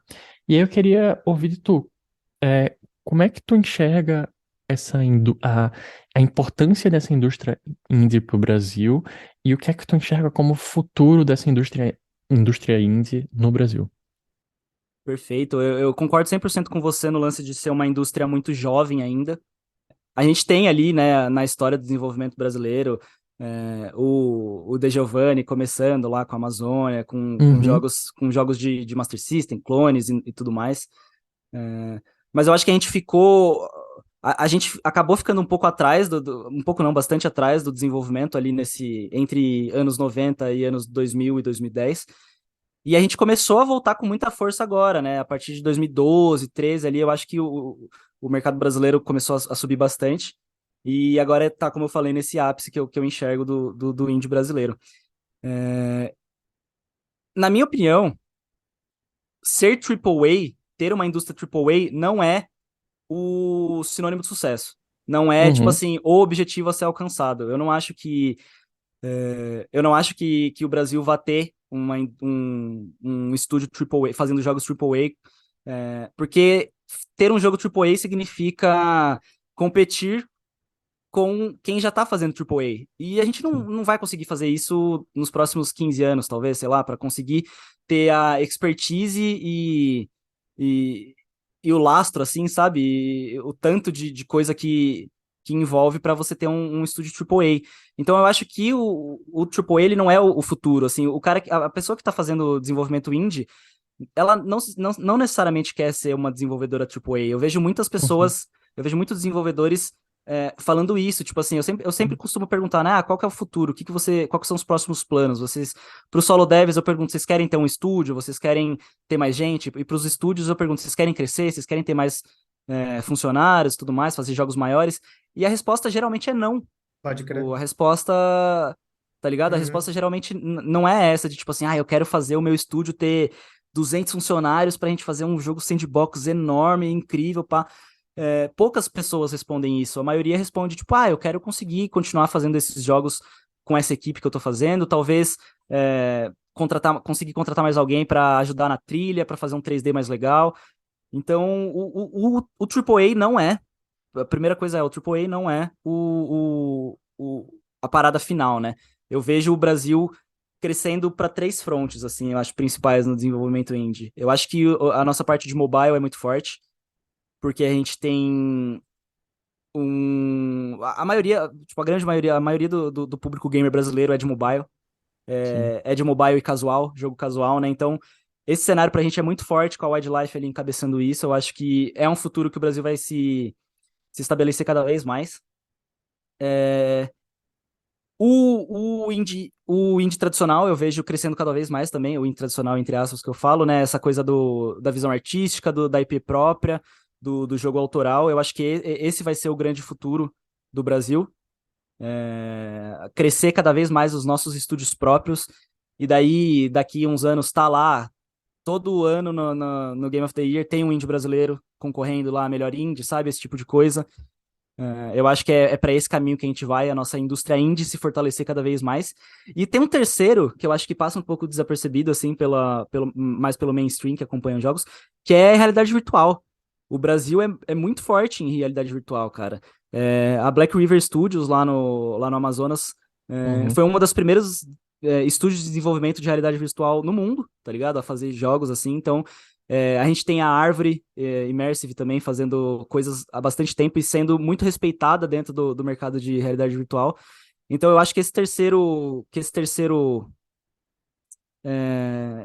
que essa terceira parte da indústria brasileira também é meio que o futuro, assim, sabe?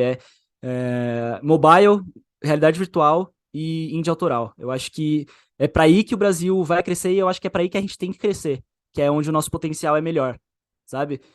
A gente teve ano passado o Dolmen, que foi um jogo tipo Souls-like, sci-fi, Sim. de uma empresa com 70 funcionários, 100 funcionários. É um jogo super ousado, super grande, super ousado mesmo na palavra, assim. Uhum.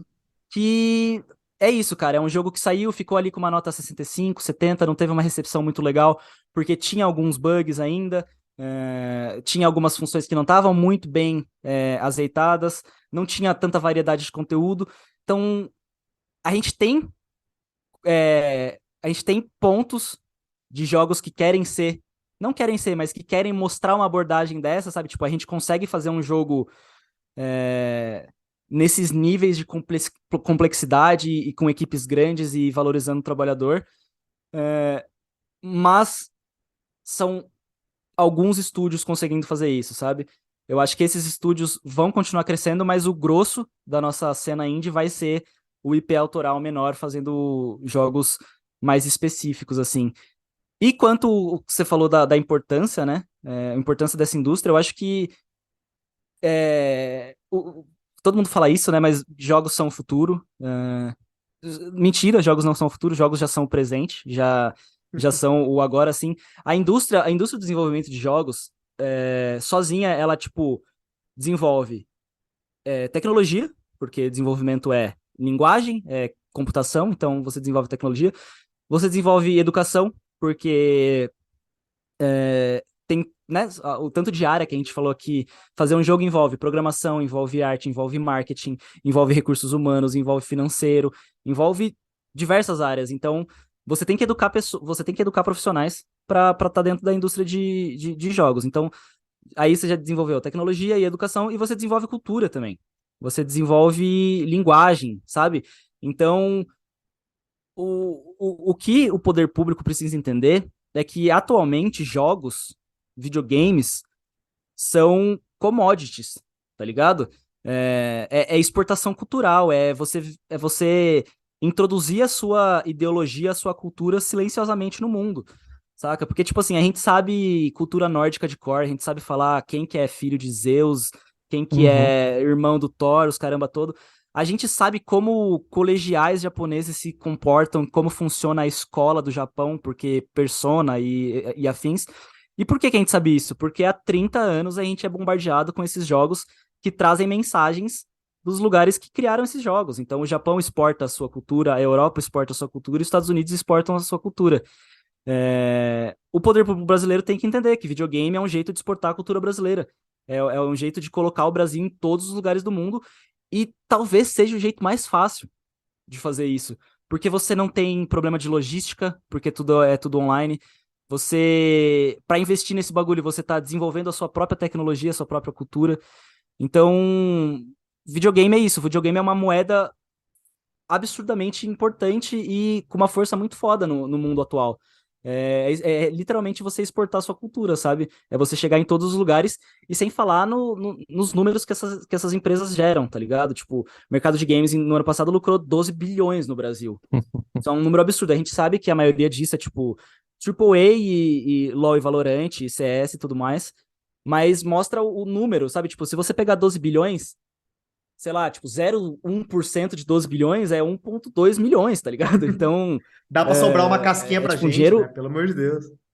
dá pra sobrar um pouquinho pro indie. Então, quando o poder público entender a importância e o quão jogos digitais, joguinhos, videojogos, videogames podem fazer pro público, pra pessoa e pro próprio país, eu acho que a gente vai decolar ainda mais, assim. Eu acho que essas são as maiores importâncias de jogos indies e de uma indústria de games do Brasil. Boa. Eu queria só acrescentar, quando você fala que o difícil para a gente competir com o AAA, né? Eu acho que não é só difícil competir com o AAA, como o que é necessário para se ter uma indústria AAA, né? Porque a gente pensa que, beleza, a gente pode sim ter uma empresa tipo, grande AAA. Eu não imagino que a gente não vai chegar nesse lugar. Mas para ir no nível que a gente tem nos Estados Unidos ou no Canadá, isso envolve o poder público, isso envolve ter universidades gerando pessoas de alto nível. Isso envolve ter várias empresas e troca de conhecimento entre elas, e isso envolve reter os profissionais, que é um problema Sim, essencial. Então, é uma camada tão grande, né, que é complicado, eu acho, que a gente competir com o AAA, até mesmo com o que fomenta o AAA, né?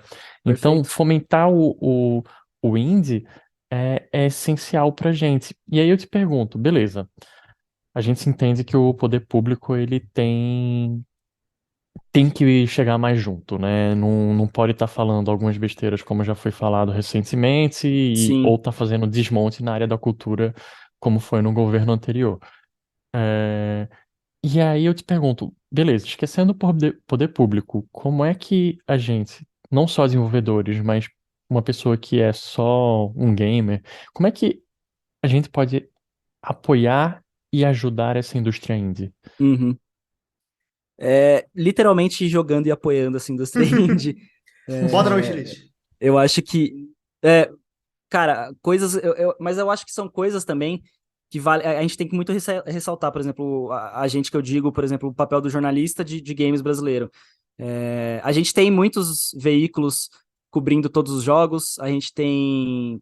Pô, a nossa ala de cobertura de jogos é boa, eu acho ela bem legal. Você Uhum. tem, tipo, os Overloader, Nautilus da vida, assim, sabe? Esses blogs de maiores cobrindo jogos é legal, mas tem que ser mais falado do jogo brasileiro, sabe? E algumas coisas têm que ser faladas mais vezes. Por exemplo, assim, o negócio da wishlist, as pessoas esquecem que o wishlist Total. existe. E o wishlist é uma das coisas mais importantes ali pro pré-lançamento do seu jogo. Review, pouquíssimas pessoas deixam review no jogo na Steam. E pro desenvolvedor indie, eu acho que é uma das coisas mais importantes, porque, tipo, quando você chega em 10 reviews, você ganha mais pontos no algoritmo. Quando você chega em 100 reviews, você ganha mais pontos ali no algoritmo. Você fica em evidência, então você vai se autoalimentando, né? Então, essas práticas simples, sabe? De, tipo, curtir o jogo na Steam, dar o wishlist, comprar o jogo. Gente, jogo brasileiro é coisa de R$ 10, R$ 20, Total. R$ 30. Um jogo brasileiro caro Bom, dois é reais, tá ligado? Tem jogo de R$ 2, pelo amor de Deus. um jogo brasileiro caro, tipo o Dungeon Drafters que lançou semana retrasada, ele é um jogo brasileiro que você pode considerar caro, ele é R$ 75 na Steam, mas é porque é um jogo gigantesco, é um jogo, tipo, com uma rejogabilidade imensa e tudo mais, e R$ 75, o jogo, né, de um jogo caro brasileiro é, tipo, um quinto de um AAA, sabe? Então, meu, você é um gamer ávido aí, que joga muito, pô, você adora jogar, pega, tipo, 50 conto que você quer gastar com jogos e compra 5 jogos brasileiros, sabe? E testa. E se você curtir, fala pros seus amigos, sabe? Compra lá, tem jogo de R$ 2, a gente falou, tem jogo de R$ 1, tem jogo de R$ 3. Então, tem isso. As pessoas, o jogador precisa divulgar mais também, precisa jogar mais, só que é um ciclo vicioso, né? Tipo, o ovo e a galinha. o jogador não joga porque não tem visibilidade ou não tem visibilidade porque os jogadores não jogam. A gente nunca vai saber, né? A gente nunca vai saber exatamente isso. Mas da parte do jogador, é isso. É tipo, jogue, dê o wishlist, curta as redes sociais desses estúdios. Todo estúdio brasileiro, indie, tem Instagram, tem TikTok. TikTok ainda não, mas tem Instagram e tem Twitter. Então, se você tem essas redes, já curte as duas redes. Se você tá no TikTok, já curte no TikTok. Da outra parte, da parte do jornalismo, precisa cobrir mais. Precisa ter mais.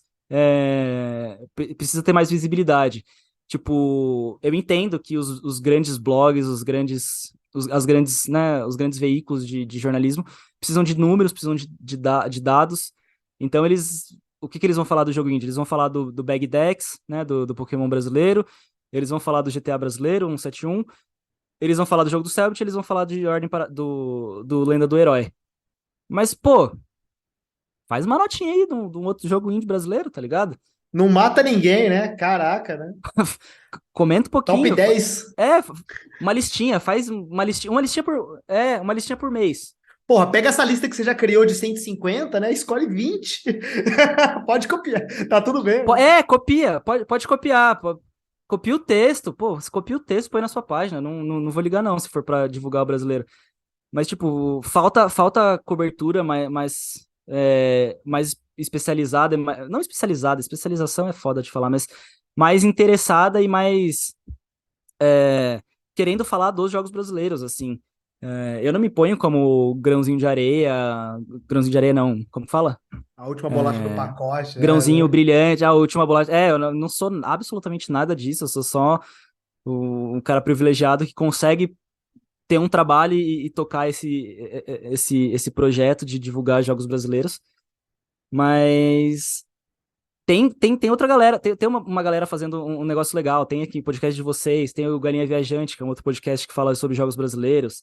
O Nautilus, eu acho que dos grandes veículos independentes de jornalismo de games, talvez é o que fale mais sobre jogos brasileiros.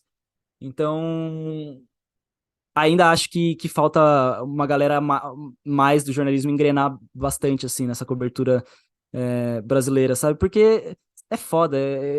Enquanto jornalista, eu entendo que, tipo, hoje em dia o jornalismo é pautado por clique de rede social, então muitas vezes a galera não vai fazer isso. Mas eu te digo, cara, tipo, as coisas da Made in BR foram super bem nas redes, nas minhas redes, que são redes minúsculas, tá? As coisas do Made in BR Sale foram bem. Quando eu falei de Tropicália foi bem, sabe? Tipo, as coisas brasileiras vão bem também. É só você dar uma certa chance aí, apostar que pode ser que dê uma viralizada, sabe?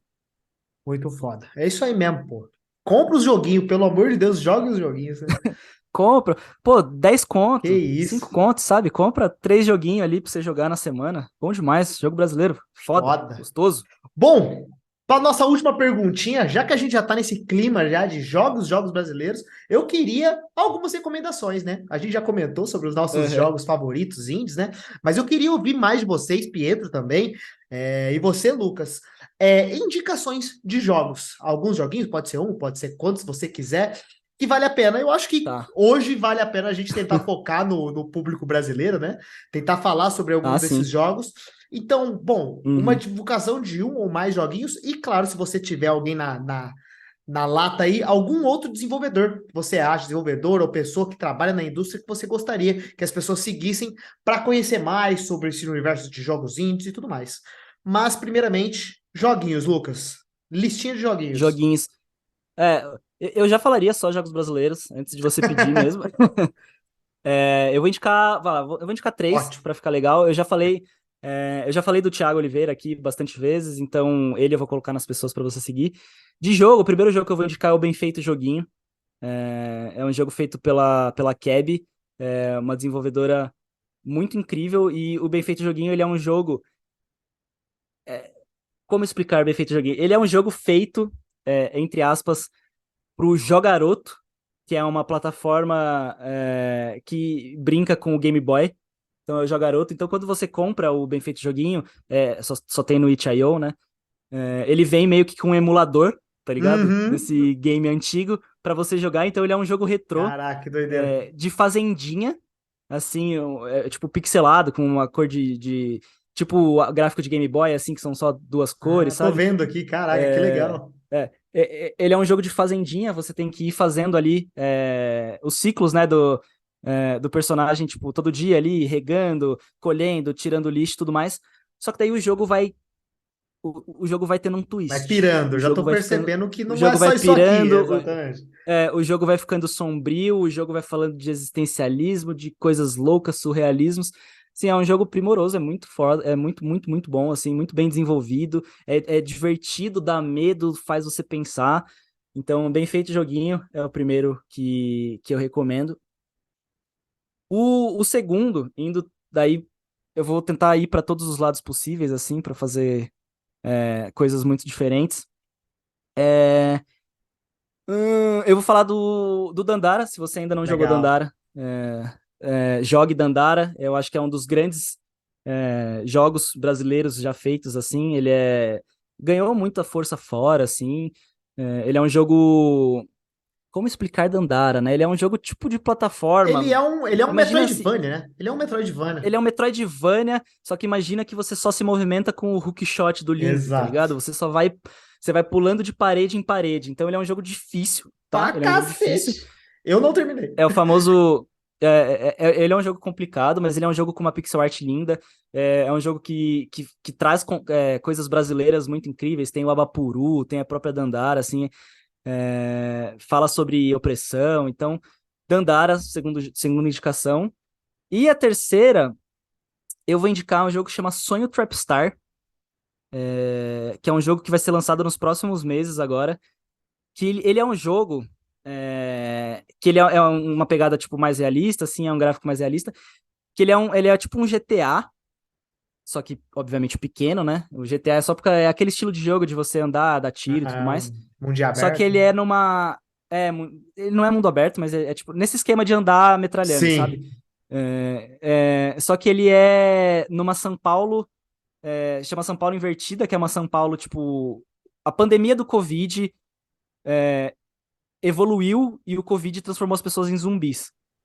Caraca. E daí nessa São Paulo invertida, ela é dominada por milícias, ironicamente, hahaha, né? Foda. E você é um cantor de trap que precisa ir da Zona Norte ao centro de São Paulo buscar os seus instrumentos. E daí você vai enfrentando esses zumbis, mas enfrentando também essas milícias. E é muito legal porque ele é um jogo feito pelo Alexandre de Maio, que ele é um jornalista e quadrinista. Foda, um cara muito foda, Que da assim, hora. que faz quadrinho, que faz jornalismo independente. Um dos caras que estava na fundação do Catraca Livre e tudo mais. E daí ele pegou e falou assim, mano, eu quero fazer um jogo. E daí ele aprendeu a modelar, ele aprendeu a programar na Caraca. Unreal, tá Não ligado? sabia que era E em impossível e fez, né? Tipo, os bagulho Mano, não sabia que era impossível e foi lá em 8 meses e fez o jogo, tá muito da ligado? hora. Então, bem feito joguinho, que é um jogo retrô, o Dandara, que é um Metroidvania pixel art, e o Sonho Trapstar, que é um Dead Island GTA do trap. Tá ligado? E isso é muito legal também, porque eles têm muita coisa da cultura trap no jogo. Então, o protagonista é o da Lua, que é um trapper. Tem apoio de marcas também desse mundo do rap e do trap. Então, assim, é um jogo que tem todo um ecossistema por trás também, assim, muito legal. Massa. Porra, muito foda. Bom, Pedro, quero ouvir de você. Você tem algum aí engatilhado? Cara, eu tenho três jogos que me vieram à cabeça. O primeiro é o Horizon Chase, que foi feito pela Aquiris, agora é Legal, Epic legal. Brasil, né? Eu acho que ele tem todo uma história de trazer essa nostalgia dos anos 90, dele ter sido criado aqui no Brasil, e ele conquistou alguns números bem impressionantes, né? Lançou a edição do Uhum. Senna, então o Horizon Chase é um jogo que eu recomendo aí para todo mundo. É, Tem um jogo que ele, pra mim, eu acho que além de tudo ele tem uma história engraçada, uma história pós-lançamento, né? Que é o Chroma Squad da Behold. Eu acho Legal. que o Chroma Squad, para mim, ele é um jogo muito bom, porque eu adoro o jogo Tactics, e aí ele também traz esse ponto da nostalgia, que é um cenário que eu gosto muito. Então ele mexe com esses personagens meio Power Rangers. Eu acho a narrativa muito boa. Ele tem a piada brasileira muito foda, então a cultura brasileira tá Sim. inclusa nele, mas tem toda a história pós também, né? Se você não sabe o que aconteceu, recomendo pesquisar sobre o que aconteceu, toda a história do Chrome Squad. E por fim, um jogo já mencionado aqui, mas o mais recente dessa lista, o Dodgeball Academia. Bonito de morrer, Não, né? ele, Tá ele é maluco. lindo, ele é incrível esse jogo. É, Incrível. e é um jogo recente que traz, eu acho, exatamente esse olhar de como o Brasil tá criando as suas próprias coisas e com uma qualidade muito foda, com uma pegada que não necessariamente precisa estar mostrando a nossa cultura, precisa, vou trazer a pessoa que o John já trouxe aqui, o Tiradentes, não precisa estar mostrando o Tiradentes no meio da história, mas ele traz a cultura brasileira existente nele e de uma forma que a gente consegue exportar esse jogo e todo mundo vai curtir ele em qualquer seja a cultura que você venha, porque ele é um jogo muito bem feito, muito foda. Então, parabéns pra esse jogo. E John, você tem alguma referência? Eu tenho, cara. Vocês estavam falando aqui, vocês falaram de 3 joguinhos. Eu falei, quer saber? Eu vou falar dos 3 joguinhos também. Eu vou falar meio que na linha temporal de quando eu joguei esses joguinhos, porque eles também me marcaram bastante. Principalmente os 2 primeiros, quando eu descobri que eles eram BRs, isso explodiu minha cabeça. O primeiro é um joguinho meio difícil de jogar, porque é da época dos anos 90 ali, né? Porque o Brasil fazia uns joguinhos meio bizarros, joguinho do pessoal do Cacete Planeta e tal, né? Sim. E aí, você tá ligado, esse jogo é uma loucura. Mas eu quero falar de um outro jogo que na verdade, eu nem sei se é tão fácil conseguir jogar ele hoje, mas é um jogo muito da minha infância, que é um jogo brasileiro que chama Gustavinho em O Enigma da Esfinge. Esse Nossa. jogo é um Clássico. clássico para mim, assim, Caralho. é Sagrado. um point and click, assim, muito legal, que tem até atores reais, assim, atores da Globo, né?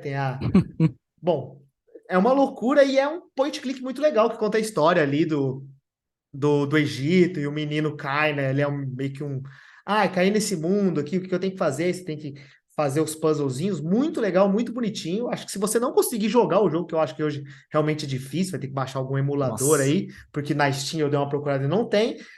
Olha no YouTube, que já é um evento, assim, já é legal Sim. pra caramba. Um outro cara, você comentou deles, e para mim, eu acho que na época, quando eu entrei na faculdade, ele era o meu sonho de aonde eu queria trabalhar, né? Todo mundo fala, eu queria trabalhar na Valve, né? Na época de ouro da Valve, eu queria trabalhar na Beholder por causa do Knights of Pen and Paper. Eu acho que Nossa. o primeiro Knights of Pen and Paper, é um marco para mim, né? Quando eu descobri, caraca, esse jogo incrível brasileiro. E esse aí é É legal, uma dá para você massa. jogar hoje, né? Tem o 2, tem o Galaxy of Pen and Paper, e ele é um RPG de turno muito legal, que eu fiz todas as pessoas da minha faculdade jogarem e comprarem, assim. Ele tem toda uma temática, igual que a gente comentou, né? Tem todas essas referências brasileiras, então tem, assim, você luta contra o Curupira, mas também tem toda uma referência de universo RPGístico, né? Que ele emula que você tá jogando um RPG, né? Então tem o narrador, tem as classes, os É personagens, incrível. é, É é incrível. muito legal, muito bonitinho. E o port que eles fizeram, que originalmente é um jogo mobile, mas que tem para PC, é muito legal. Eu aconselho mobile, eu acho que ele é um jogo incrível para se jogar mobile. Nossa, é excelente pra jogar em trânsito, Isso, nessas cara. coisas, assim. Puta. Ou na aula, né, de programação, que eu estava na faculdade, é um ótimo jogo para jogar. E eu acho que o Era último, pesquisa, era pesquisa. eu já estava ali, já criando o meu backlog, né, de trabalho, Sim. com certeza. E o último jogo, eu acho que o estúdio em si tem grandes obras brasileiras, mas o último jogo, que você até fez uma entrevista com eles, Lucas, que é a galera da Joy Masher e o Revengeful Guardians, Moonrider. Eu acho que o último jogo que eles Fantástico. fizeram Sim. incrível. Acho que toda a trajetória do Danilo e da Thaís é muito foda. E esse último jogo deles, eu acho que pô, você tem que olhar, é uma obra-prima. É o que a gente comentou, né? Dessa temática um pouco mais retrô. E ele tenta emular o gameplay retrô de jogos antigos, assim. E Sim. tirando isso, ele é um jogo incrível por si só, assim, visualmente, Uhum. esteticamente, sonoricamente, game design, level design, é tudo muito legal e muito bem feito. Dá uma olhadinha no Vengeful Guardian Moonrider, mas se quiser, dá uma olhadinha nos outros jogos deles também, que Sim. Só coisa muito foda. É muito legal que eles têm uma proposta que eles estavam falando, que é um pouco de brincadeira, mas um pouco de verdade também, que eles começaram com o jogo 8 bits, aí eles passaram pro 16 bits, daí eles falaram que agora eles Sim. têm que ir pra era poligonal PlayStation 1, tá ligado? Porra, é Que isso que eu eles quero. a ideia deles era estar sempre 30 anos atrás do que a indústria atual, assim. Eu Porra, achei muito foda. massa isso. E a estética PlayStation 1 tá voltando, né? Eu acho que eles estão no Tá, timing tá. certo, assim, pode crer. Bom, já estarei esperando para comprar na Steam quando lançar. Sim, eles são incríveis. Foda, os caras são muito foda. Bom, gente, muito foda. Muito obrigado, Lucas, pelo papo. Eu acho que você deu essa visão completa, basicamente, pra gente de como tá a indústria hoje. Eu acho que abre muito o olho e também eu acho que cria essa coçadinha da pessoa que quer começar, quer desenvolver seus jogos, entender como é que tá o mercado hoje, as dores e também as alegrias de Uhum. desenvolvimento de jogo indie. E muito obrigado pelo papo, cara. Obrigado pela, pela divulgação que você está fazendo aí com os jogos. Eu acho que é um puto trabalho muito foda. Eu já tô rasgando muito aqui, rasgando muitas A rasgação de seda elogio, aqui, né? Rasgação de bonita. seda. Mas eu acho que, porra, muito foda o seu projeto. E obrigado novamente pelo papo. Que isso, eu que agradeço o espaço aqui de vocês, gosto muito do GD de Bolso, acho legal, assim, a minha ideia era falar também bastante sobre desenvolvimento, assim, mais para teoria, um dia, quem sabe, eu consigo trazer isso pro Controles, mas obrigado pelo espaço de novo, não sei se eu já posso fazer o jabá aqui, Por favor, é isso mas que eu quero. quem quiser mais dicas de jogos brasileiros, como eu falei, esse ano eu estou fazendo ainda, várias listas de jogos para as pessoas conhecerem, já tem 150 jogos ali que estão em desenvolvimento atualmente, mas os episódios também, episódios semanais com desenvolvedores falando de seus jogos, a gente já teve 42 episódios, já falamos aí desde de Fobia ali, o Resident Evil brasileiro, né, até hoje que eu estava gravando uma entrevista com a Ana Pepper do Monstrous Love, que é um jogo erótico entre mulheres e monstros, então Tem de tudo mesmo, né? a gama de jogos brasileiros é realmente muito grande. Então, se vocês quiserem seguir em redes sociais, no Twitter é @controlescast, que não cabia controles voadores. No Instagram é @controles voadores. Em todos os outros restos é controles voadores. Eu já tenho conta feita na Twitch, no YouTube, no TikTok, mas ainda não comecei a postar nada. Acho que a próxima rede vai ser o TikTok. Estou ainda aprendendo Tá a fazendo sucesso, não tem é, jeito, tô, velho. tô querendo ver assim como não fazer vídeos cringe, né? Uhum. Então, Como não parecer um tiozão, igual eu. é, porque tipo, pô, eu já não sou um adolescente, então eu não sei fazer direito coisas no TikTok.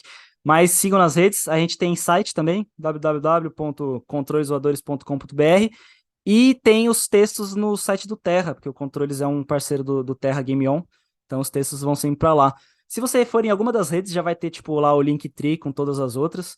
Então, se você gosta de joguinhos brasileiros, ouça o Controles Voadores aí semanalmente e segue a gente na rede que eu falo bastante bobagem, mas eu falo bastante de joguinho brasileiro também e outras coisas. Então, valeu pelo Nossa, espaço, gente, de novo. porra, tamo junto, cara. Valeu demais. E obrigado também, Pietro Amaral, pelo papo aí, todos os seus insights, sua listinha de joguinhos. Obrigado.